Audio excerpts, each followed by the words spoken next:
I'd like to call to order this public hearing meeting for this evening. I'd like to ask the clerk to call roll, please. Dave. He threw me off, sorry. Councilman Capshaw. Here. Councilman Stevenson. Here. Councilman Plow. Here. Councilman Davis. Present. Councilman Collins. Here. Councilman Griecu. Here. Councilwoman Sandberg. Present. And Councilman Miklick. Here. Absent this evening is Tony Stewart. Ask the clerk to read ordinance 7175 by title only, please. Ordinance 7175 is an ordinance vacating an alley located in the city of Kokomo, Indiana. Do we have any communication from the audience about ordinance 7175? Hearing none, I will close this public hearing. I'd like to call to order tonight's Kokomo Common Council meeting. We will be led in prayer by Councilman Greg Davis. Pledge will be led by Councilman Tom Miklick. You may rise and remain seated at this time. Let's pray together. Father, what an opportunity we have as we look at a brand new year, 2025. And Lord, I pray that you'll continue to watch over this council, all the city residents, and Lord, as we look at the things that you want for us, the best that you want for us, Lord, I pray that you'll give us wisdom in those decisions. And Lord, be with us tonight. Pull up a chair. Lord, being a visual person, I'd like to see you sitting with us, and I do. And just thank you, Lord, that we have another chance to be here. And Lord, we give you praise. In Jesus' name I pray. Amen. Amen. Join me in the pledge. Pledge allegiance to the flag of the United States of America and to the republic for which it stands, one nation, under God, indivisible, with liberty and justice for all. I'll ask the clerk to call roll, please.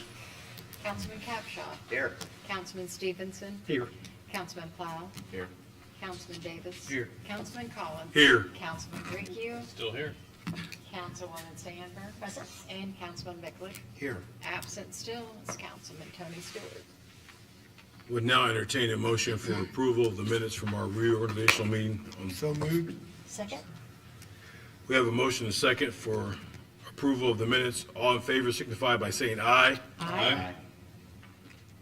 Any opposed? I would now open up the floor for communications. Yeah, the encumbrance report. Bear with me, I'm all over the place today. But I want to make note that the council members have received the encumbrance report from 2024. This is something that we normally receive and is done at the end of the year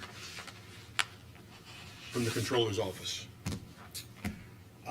With some more communications from our city attorney here, Corbin King. Yes, every year we have to have a motion to have a legal publication for the year, and the statutory definition of a newspaper is the Kokomo Tribune. We do our placement of our legal advertising, so I would ask for a motion to recognize the Tribune for legal advertising. So moved. Second. We have a motion and a second. All in favor signify by saying aye. Aye. Any opposed? Motion carries. I would now like to invite the Honorable Tyler Moore to come and introduce some special people this evening. Thank you, Mr. President. Thank you, Council. Good evening, everyone. As many may or may not know, for decades now, there's been a Mayor's Youth Advisory Board in place. It's a partnership with the Kokomo School Corporation, again, for decades. When I took office, knowing that a lot of these school district lines are blurred and students within the city of Kokomo attend the county schools, I welcomed in students from the county schools as well to participate in the Mayor's Youth Advisory Board. And for those that aren't familiar with what that is, the students are given the opportunity to select a nonprofit, a city board, a city organization, and basically $5 fine. $5 fine. you guys please silence your cell phones? My apologies to the council and to everyone here. It was my pregnant daughter, so hopefully everything's okay. So that gives the students the opportunity to see the community at work, provide input from a youth perspective, and hopefully get enough knowledge, experience to then get involved as they continue to stay and grow and become leaders in our community.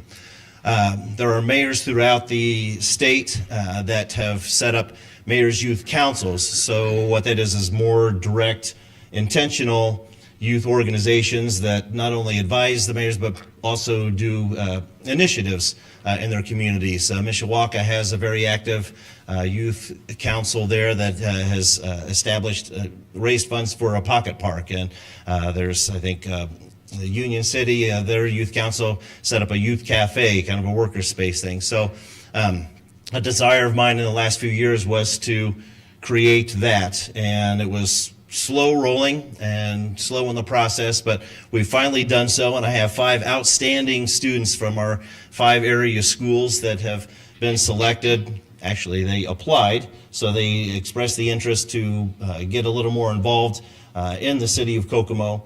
And I have them there here this evening. We've decided to meet monthly on the second Monday of every month so that we can begin our meetings here at the council to see what's going on in the city and see how your part of city government worked, and then we'll retire to one of the other conference rooms and work on initiatives. And we met last week initially. They've got some really good ideas. I'm really excited, but I wanted to take a moment to introduce them. We've got Joseph Cox from Western High School. We've got Cottrell Galliard from Kokomo High School. We've got Caden Kern from Eastern High School. We've got Landon Munoz from Northwestern High School, and Jacob Trueblood from Taylor High School. So all 5 schools in the greater Kokomo area are well represented, and I'm excited to see what these guys are going to do.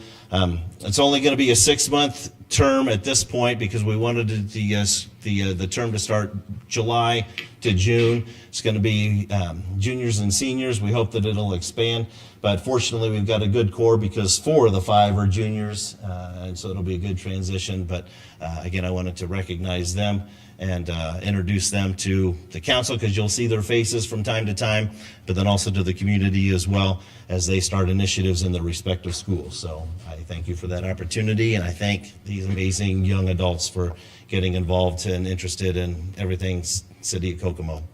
Thanks. Thank you.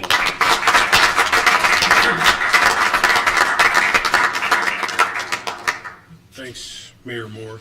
Mayor, don't forget to call your daughters. I feel like he needs to put her on speaker. Good man. Thank you, and welcome, young Put her on people. speaker. Young lady, is that Gaylord? Yeah. You look like we could be related. So thank you. We moving on. Any other open communications from the floor?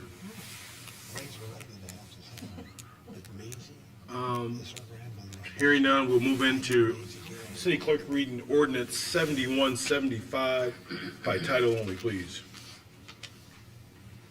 Ordinance 7175 is an ordinance vacating the alley located in the city of Kokomo, Indiana. Councilman Davis. Mr. President, I'm seeking support for ordinance number 7175. It's an ordinance vacating an alley located at the lot where the suspension of the rules. I'll do that. Yeah, I'll do that next. Okay. We're really on a roll. The alleyway that's located at where the new conference center and hotels being built. And I'd ask that we suspend the rules and pass this ordinance in first and second reading. Second. We have a motion and a second for suspension of the rules on ordinance 7175. All in favor signify by saying aye. Aye. Any opposed? Councilman Davis. Mr. President, Kokomo Community Development Corporation has petitioned this body to vacate a portion of a certain alley in the city of Kokomo that was already described at the lot where the hotel and conference center is being built. This council conducted a public hearing on today's date. Notice of the proposed vacation was served on all necessary parties. The vacation of the alley would not limit any access to any real estate or hinder the growth or development of the neighborhood in which it's located. There were no public utilities maintained in the alleyway, and the Common Council of the City of Kokomo deems it appropriate and necessary to vacate this alley as it no longer serves any public purpose. The vacated alley described shall become a part of the adjoining real estate and attached one half to the adjoining real estate to the west and one half to the real estate on the east. This ordinance shall be in full force and effect from and after its passage by this council and its approval and signing by the mayor of the City of Kokomo. I would ask that, make a motion that we pass this on second reading. Second. Do we have any communications from the floor? Any from council? We have a motion and a second for passage of ordinance 7175 on first and second reading. All in favor signify by saying aye. Aye. Any opposed? Motion carries. Would ask the clerk to read ordinance 7176 by title only, please. Ordinance 7176 is case P27Z24, is the petition of Paul Wyman on behalf of J1 Industries America LLC for a change in zone classification from a PD-M2 planned development to an HI, high-intensity industrial heavy manufacturing within the office industrial agricultural overlay. Councilman Grieco.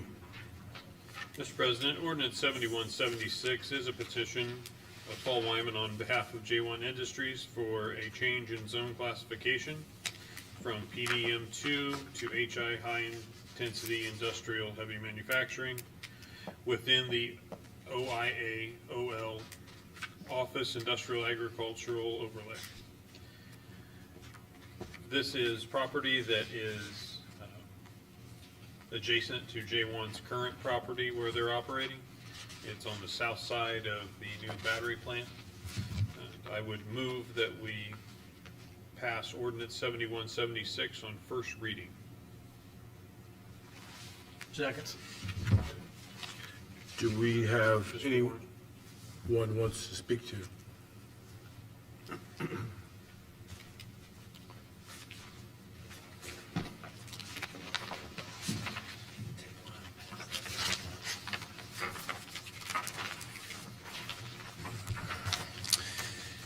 Good evening, ladies and gentlemen of the council. My name is Paul Wyman. I'm here tonight requesting on behalf of J1 Industries a rezoning of approximately 5.75 acres of property that is currently adjoining to J1's existing property and operation.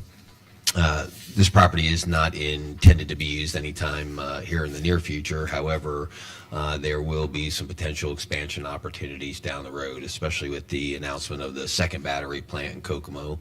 And then I'm sure you all heard that there was an announcement of a battery plant up in New Carlisle, Indiana as well. And so J1 obviously has an opportunity to provide support to battery plants here in the state of Indiana, including the one we have now and potentially another. And so they're just looking at having that additional acreage in case of that expansion opportunity. And certainly we would love the opportunity for them to expand in our community as opposed to having to look elsewhere to continue to support battery plant operations. So that is our request, and glad to answer any questions that you might have. Questions from council? Mr. Wyman? Mr. Wyman, thank you. Do we have any other communication or comments from the floor?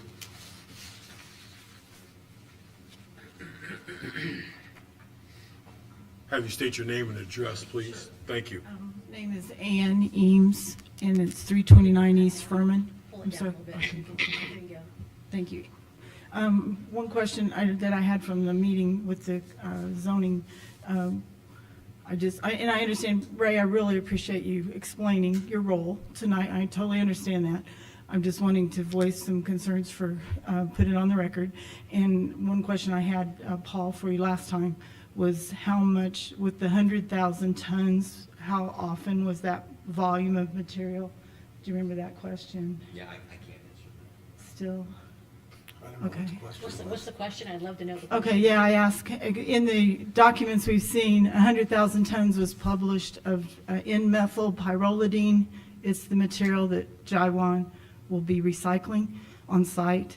And my concern was, is that, our question, is that 100,000 tons per day, per year? You know, per, yeah. I guess what I can say is that anything that J1 is doing and/or producing is all being done in accordance with any Indiana state laws, statutes, and IDEM requirements. Thank you. Okay, and I can address that a little bit too. I had quite a conversation with IDEM today. And one of the, I'm an EPA certified lab operator, so I do have some good contacts, and I'm not trying to cause any, I just trying to understand, and please, whenever I'm asking questions, I'm not trying to cause trouble, I'm just trying to understand things when I see some things that don't quite make sense. So I found out that the city of Kokomo has permitting ability directly under the EPA. IDEM is not part of this wastewater treatment permitting. So they still do not have anything from Jaiwan. I don't know if you knew that.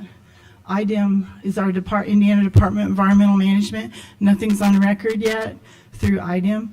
So they're going to hope to see something in the next quarter. They get quarterly reports from the EPA.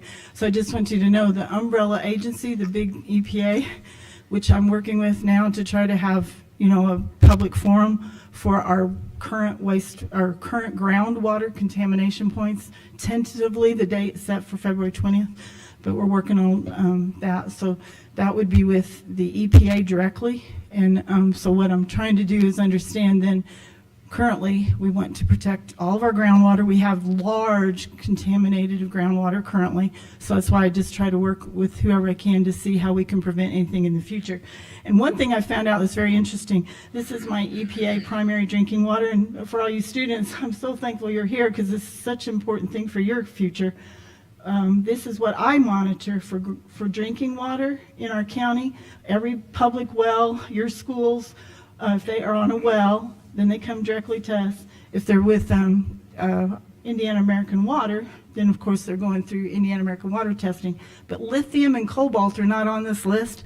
And about 6 years ago, Haynes had asked me to help them because the city was asking them to monitor their wastewater stream on a level cleaner than this, you know, which, okay, that's really clean. These are parts per million contaminants. But unfortunately, we are dealing with something so new. Lithium and cobalt are not regulated. So I would like you to look into, your attorney or somebody, adding those to your wastewater stream monitoring for this facility. Because like IDEM asked me, they said, I know it's going to be containerized, but containerized problems, hopefully you all know that from gas stations, those kind of things, that's how groundwater gets contaminated, you know, when you have a corrosion issue. So I just want you to know lithium and cobalt are not currently being a regulated contaminant. So maybe look into add, you all could have that authority to add that as something that needs to be monitored. You just want to make sure it's not getting into our stream of wastewater that's going down the river, you know, or anything that's getting into the ground. So, and thank you very much. Thank you. Thank you. Yeah. Any other communications, comments? I see her coming. How to spell her last name? That lady that was here. I'm Donna Meyer, 1018 Blue Jay Drive, Greentown. I've lived in Howard County all my life. I work out of an office that's here in Kokomo. It's a hybrid job. I go to a construction site part of the time, and I have an office here. Worship in Kokomo, and I shop in Kokomo.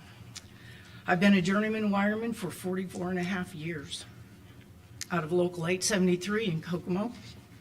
I'm the first woman to go through the trade here. Currently, I'm doing a design work for the temperature control installation at the new IU Health Methodist downtown. Indy, the replacement hospital is 3 towers of 16 stories each. On Tuesday, December 10th, the Planning Commission gave a favorable recommendation for case P27Z24, The commission believes that said amendment promotes the health, safety, and general welfare of the community and would not adversely affect the values of the surrounding property, which I know you all have that. I was in attendance that night and also spoke about a J1 IDEM infraction on the current property where J1 plant is located. IDEM number 2024-144-34-MPY-A. Luke 16:10 states, "Whoever can be trusted with very little can also be trusted with much, and whoever is dishonest with very little will also be dishonest with much." On Friday, December 27th, I was shown pictures of electrical code violations at the current J1 facility. The regular electrical work, for whatever reason, is being performed by Koreans. I don't know why, and that evening I sent an email to the City of Kokomo Inspection Services inquiring if the J1 facility had been inspected. Meanwhile, I looked at the city website about building code information.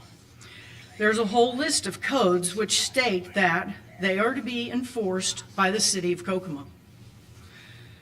Please understand that building codes, and this is straight off the website, building codes are the minimum that are needed. So if a customer wants to go over and beyond that, they can, but they have to do the bare minimum. So then I decided to do a quick little Google search for J1 industrial fires, just to see if anything popped up. April 2020, 38 people killed in a fire suspected combustible chemical. December 2023, 6 people killed in a fire, and the explosion is due to a battery. June 2024, 23 people killed in a fire, suspected trapped gas inside the building. Total of 67 people dead, and they have no number of injuries. They don't go into what caused the explosions. The battery one, they did give a little more explanation, but the other ones, you don't know what caused it to go up in flames. As I read the articles from the AP, the PBS and such, because I read several, at the end of the articles, they all had similar statements. South Korea has struggled for decades to improve safety standards and change widespread attitudes that regard safety as subservient to economic progress and convenience. And here's just a little bit of the articles that I had gotten. That's the 3 different fires. This is the PBS that at the end says that South Korea has struggled to be safe. So over the weekend, I had talked to a nurse and just having a casual conversation and started kind of bringing up some of this. And she said, Donna, she goes, the hospitals in Kokomo could not handle a catastrophe like a fire like that with that many people. So I waited to hear from the Inspection Services office, realizing it was the holidays, New Year's at that point, and people take off time. So crickets. So I emailed Ms. again. Myers? Yes. About another 30 seconds to give. 30 seconds? Yes, please. Well, okay, let me jump to this then. Okay. Well, Can I because show you? when I talked to some people when I came on the audience, and you're giving us a bunch of stuff that's kind of out of the realm and scope of the council.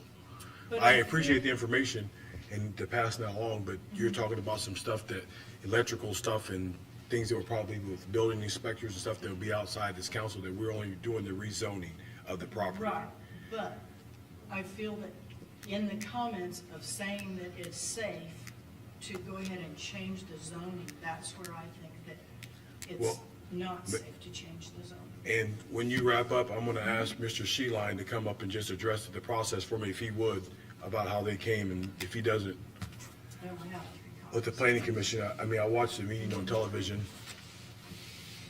Thank you. I appreciate the information. I just think you're talking to a council that can help you in the stuff that you're Well, talking about. That's all. You know, I just feel that when you look through those pictures, and I can explain any of them if you have any questions, this is a piece of flex you're seeing in all those pictures, and they have no connector on the end. And you can see how sharp that is, and it can pierce the wire, and then cause an explosion. They're all supposed to have this, it makes it so you can put your finger in there, whereas on this end, you really don't wanna do that. So, after that, after waiting to hear from the inspections, then, I went and talked to TJ Rethlick, he's my second cousin, because he's on the Board of Works, to talk to him. And he did get back with me and said it had been inspected, so I have requested those records of that inspection. But I want it to be known that this is not a non-union union issue or a Korean-American issue. It's life safety. And the gentleman there's two different gentlemen that have given me those pictures.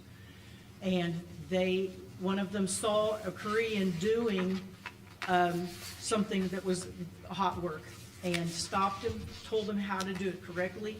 They came back and got him later to make sure they were safe.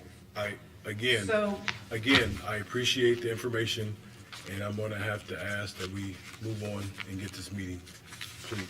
Okay, well, Thank you. again, it goes back to taking care of what was leased. Thank you. Can I ask you a question? Were those fires, were those in Korea? Yes. Okay. Okay, yeah. Thank you. And the problem is they're doing it with Korean electricians. Yeah, I understand. I just Okay. wanted to make sure I understood. Okay, my name's Dr. Kent Blackledge from Kokomo. I'm going to bring up an issue that I think was brought up in the Kokomo Lantern newspaper involving this particular site or what is immediately adjacent to it to the south. And he had a map in the newspaper that shows the existing row homes that have already been built here, plus this residential and commercial site. I believe the J1 land that is being asked to be rezoned is this property up here in the red. The city engineer has already raised elevation issues with the site on the commercial area and the residential area, saying that it does not meet elevation heights regarding the 100-year flood zone. I am wondering if the same regulations apply to the site that is being asked to be rezoned. The city engineer, John Pike, pointed out that the apartment complex is only a 1/100th of a foot above the 100-year flood zone, and he talks about the fact that additional fill dirt up to a total of 5 feet would have to be brought in to meet those flood zone regulations. So again, I don't know whether this has been studied for the site that is being asked to be rezoned from whatever it is to intensive or intensive industrial or not. But I think that the council certainly should look into this. Thanks. That's an issue for development plan more so Pardon than me? an issue for, it's not truly an issue for rezoning. That's an issue for development plan approval. So I know, that but would the be rezoning- handled the if rezoning something is- is going to be built there in the future, but it wouldn't be pertinent to the rezoning. Okay, I'm just saying that it seems to me that the use of that land, which nobody seems to want to talk about, now they're saying that they don't plan to use it for anything. But the height of that land obviously may not meet flood zone requirements. Right, they would have, I Okay. mean, if it doesn't, they would have to make accommodations when the time came. All right, just bringing that to your attention. Thank you.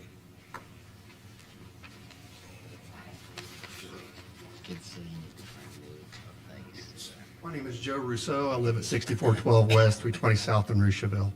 So the question you asked about what was the cause for the fire was in Korea. NMP is considered a flammable material. It's highly flammable. And they're going to be dealing with 100,000 tons. We don't know, if it's going to be a day or whatever. But the electrical issue that Donna's bringing to your attention is an important one because a spark causes a fire. You guys have the responsibility to make sure that any of these developments that we're bringing in meet the codes that are set forth by the city and the county. And so all we're asking you guys to do is to take the requisite time necessary to take a look at these issues that are being brought to your attention and make sure that everything's on the up and up. We're here to protect the community as well. We don't want to see anything bad happen to the water. We don't want to see anything bad happen to those that are going to be working in those facilities. So our request is, if this has to come through today, or if you guys can make a motion to where you table this until you take a little bit deeper look into some of these issues we're bringing to the table. That's what we're asking. Thank you. This is a first reading. It's going to go through another reading before it would be passed. So, I mean, this is step one. Thank you. I would ask if you're bringing new information, that kind of stuff, but if you do, your name, address. Okay. This is my first commenting. I don't have all of the experience and all of the knowledge that they have. So say your name first. My name is Melanie Vess. I am at 3521 Olean Drive in Kokomo. I've lived here 30 years. I came from California, and I've loved living here. I've never been involved in government, although I have volunteered a lot in different community events. Lately, I've gotten involved because I don't like the way things have been changing in this city. There's a lot of new development that I don't ever remember seeing in the newspaper and hearing about. And so when I started asking questions, I found some of these people who have been doing research. We've been studying it together. We've been praying about it together. We have been researching it by calling people. We've been coming to meetings. Every time we come to a meeting, these are meetings where decisions are made and then it's passed on to the next level. And we thought by having public opinion, we would have an ability to express things that maybe you hadn't considered before. It appears to me, looking at all of these different things that have gone into effect, the IEDC and all of these farmland that has been literally sold under our feet, which we didn't really know about 5 years ago. Well, I wasn't there then, but I'm here now. We are here now. We want to be able to affect if there is something wrong with what's going on, and we have a lot of information that we've been trying to express, but in every time we go into a planning meeting, we get told it's not your purview, it's not your scope. And so we get told we need to go see you in the city council. We were told to come here after the last reading because we were concerned about these things. And I realize that J1 is already being built. I realize we can't stop it. This is just to give you information. We need to know as citizens, where do we go to be heard on these things? We set up, we've been trying to set up different things with different political people, and they've refused to be involved in it. And so that's why we've come to these meetings, these planning meetings, because we thought maybe if we can kind of stir your mind with all of these things, but instead we're told that's not what you do. You're just rubber stamping everything that gets the T's crossed and the I's dotted. That's the important thing. And I know that's important. But so is what we're concerned about. And I'm just saying that as a citizen who doesn't want to see this beautiful, wonderful small town be turned into something that is so contaminated that we're going to one day regret what we pass on to our children.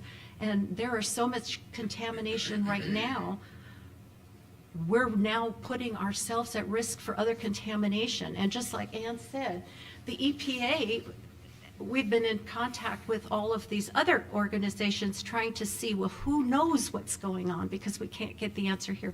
So maybe you can express to me and somebody can really tell us, because we're very sincere. We're not trying to hurt anybody. All we're trying to do is express our concern. about the future of this community and the health, our health and welfare. That's all we're doing, respectfully. Thank you. And as I said before, I'd love for people to come and be involved to these meetings and express. It's just you're presenting stuff to us that is out of our scope. When it does come from the planning commission, I watched the last meeting and they explained very plainly to me about what they have to consider when they're considering rezoning. And then when it comes to us, we have to consider that these people have dotted all their i's and crossed all their t's, adjacent to what they have presented to these people to do this. So I've been called a bully and cutting people off and all these things, but I just don't know. I have the answer for you except for what we're rezoning. We're just doing the rezoning. So I appreciate your involvement in the community, appreciate your concerns and you coming to the thing. But I do believe that we do have a motion and a second for passage of approval on this on first reading. So I would now ask all in favor signify by saying aye. Aye. Any opposed? The motion carries on first reading, so there will be a second reading on this item. I thank everybody for coming out and voicing their concerns. Our next meeting will be held January 27th with an informational meeting at Mr. President, before you 5:30. adjourn, But before that, Councilman Miklick has some more. before you adjourn, I would just like to express the people that spoke tonight to ask if you have talked to the appropriate people in the city that does the permitting and inspection. And you're very lucky because we had the mayor here tonight and he heard all of it, okay? And it has not fallen on deaf ears. Now, it is outside the purview of what we did, okay? But I would expect that the mayor and yourselves and some of our councilmen, maybe even the president, take it upon ourselves to talk to those permitting people that do the inspections, that do the permitting for J1, that they can at least be aware of what you have brought to the table. Because I think there is probably some legitimacy to it, even though some of it may be a little more difficult than what I'm prepared to speak to at this moment. But I think it's a question, and I think it's a legitimate question, Mr. President, that we could, follow up with. So that's where I'm at. Thank you. You're welcome.